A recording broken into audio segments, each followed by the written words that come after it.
कौमी आवाज़ कनाडा की उर्दू सर्विस में खुश आमदी। हैमिल्टन के टेस्ला शोरूम की 80 गाड़ियां तबाह, पुलिस की तहकीकात जारी।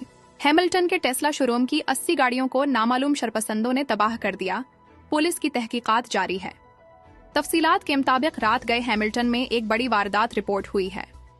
पुलिस के मुताबिक अपर वेंटवर्थ स्ट्रीट पर वाक़ई टेस्ला शोरूम में दर्जनों गाड़ियों को शदीद नुकसान पहुंचाया गया है। इतला के मुताबिक बुध की रात होने वाली इस शरांगीज कार्रवाई में तकरीबन 80 टेस्ला गाड़ियों के टायरों को पंक्चर किया गया और इन गाड़ियों पर गहरे डेंट डालकर भारी नुकसान पहुंचाया गया है। पुलिस ने तहकीकात का आगाज कर दिया है और सीसीटीवी फुटेज का जायजा लिया जा रहा है। ताहम ताहाल कोई मुश्तबा शख्स सामने नहीं आया।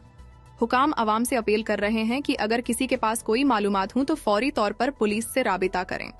ये वाकया न सिर्फ गाड़ियों के शौकीन अफराद बल्कि शहर भर में तशवीश का बायस बन गया है। क्या ये एक मुनज़्ज़म कार्रवाई है या महज एक शरारत? तहकीकात जारी हैं। मज़ीद अपडेट्स के लिए हमारे साथ रहिए।